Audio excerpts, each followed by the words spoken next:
N-a belea. N-a și cum trec acum? Of, viața asta dă. Bine că tu ai loc, mă. Eu n-am. Cred că trebuia să mă bag și pe partea aia. Ok. Cred că a fost domnul de la pază drăguț și m-a lăsat și pe mine să trec. Mersi. Danke schon. Hai, te vezi? Șoferii sunt de treabă cu motocicliștii. Na na na na na na na na na na na na na na na. Ce faci, frate? Vrei să dai așa peste mine, cu nerușinare?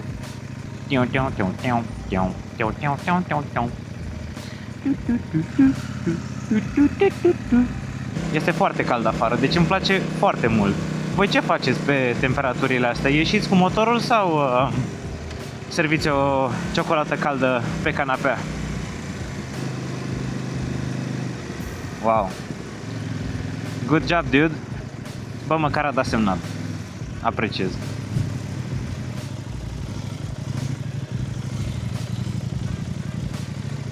Mersi. Da, vedeți? Adică oamenii chiar se dau, îți fac loc ca și motociclist. Nu mi se pare că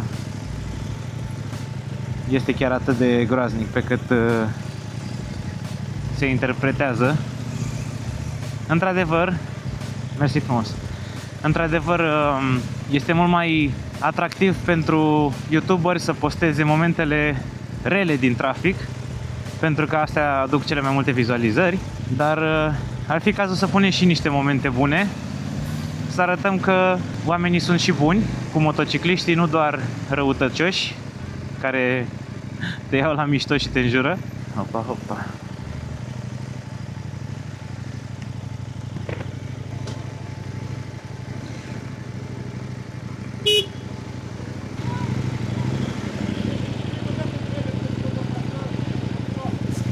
Ah. Stai un pic să trec eu. Stai așa, stai. Nici nu mi-am dat seama, frate, că au făcut ăștia accident aici.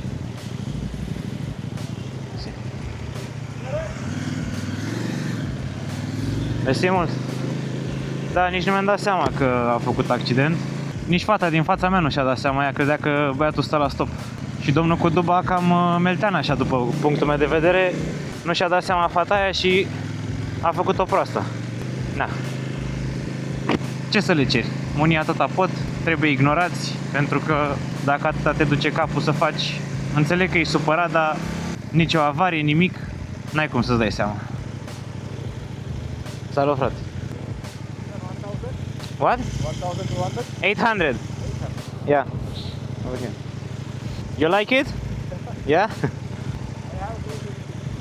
Sorry? 250 I have. What? I can't hear you. 250. 250? Yeah. You have a 250? 500.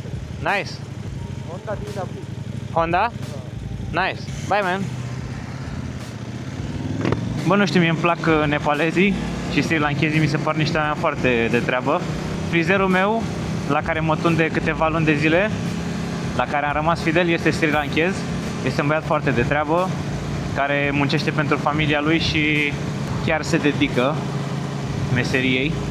Nu știu de voi, cei care ieșiți cu motocicleta pe temperatura asta, dar CF Moto ăsta chiar se descurcă bine, mai ales pe modul rain, n-am avut nicio problemă.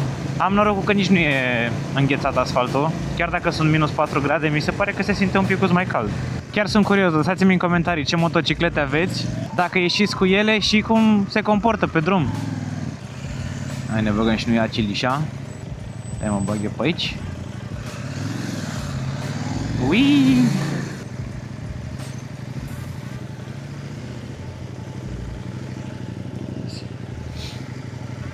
Vedeți, oamenii nu sunt chiar așa de răi. Dacă ești civilizat și le mulțumești, atunci când te bagi, nu îi încurci. Băi, eu cred că... Oh, pare rău. Credeam că e semaforizată trecerea aia, dar nu e? Sau e? Că nu-mi dau seama. N-am văzut niciun semafor. Parcă. Pare rău, doamna bunicuță. Stai dracu pe loc, că mamă frate, deci cum venea ăla așa încet spre mine, deci că era un călău din ăla de să stai capul. Mi-a dat emoții, n-am să mint. Mamă, băi, bă, nu știu fraților, spuneți-mi mie. Asta e boala motociclistului începător. Mamă, deci mi se pun cărcei numai aici. Să-mi bat picioarele. Voi pățiți la fel cu cărceii sau? Că eu le pățesc foarte des. Ia uite-l pe băiatul ăla, fără cască, mănuși, ciuciu. Ok, înțeleg că nu te interesează să ai protecție, dar nu-ți îngheață, frate, capul, mâinile. Dar eu sunt curios, poliția dacă îl vede, ce pățește? Nimic? Îl lasă așa de capul lui? Măcar casca, frate, e obligatorie, adică e și în lege chestia asta. Ne dăm un pic mai așa. Să nu mă înjure oamenii că merg încet, dar eu alunec față de voi. Tiptil, tiptil.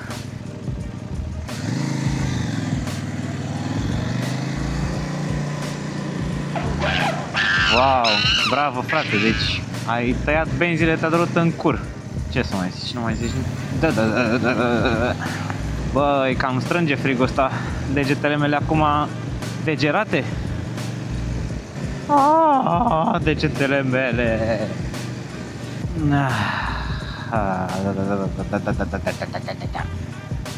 Mi-e frig la mânuțe. Nu mai pot. Știi ce mi-am adus aminte? A fost un canal de YouTube, Gearhead Hooligan, îl chema pe băiatul care avea canalul. Și din câte țin minte, parcă era și cu soția lui, făceam amândoi videoclipuri. Și băiatul ăla mergea pe motocicletă iarna, nu lăsa motocicleta deloc. Și nimeni nu-i spunea că e nebun.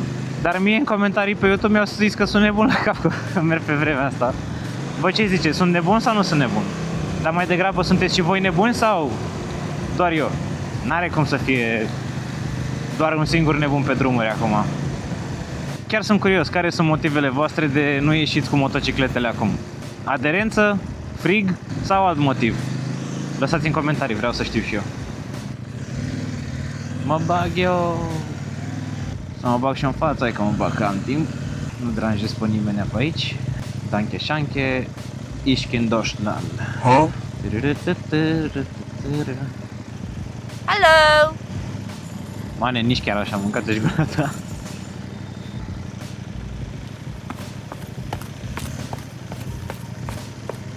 Haideți, doamnă, mai accelera, doamnă. Bă, deci unii chiar sunt nesimțiți, frate. Înțeleg că ai vrut să te grăbești să treci, dar măcar dai și tu un pic de viteză, dracu, că...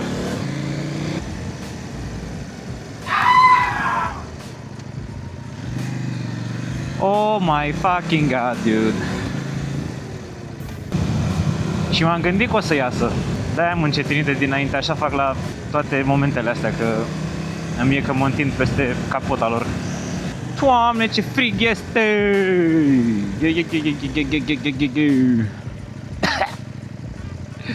Îmi tremură coastele. Doamne, nu se uită, frate, să-mi bat picioarele. Mamaie! Unde te uiți, mamaie? You're screwed. Thank you. Bye.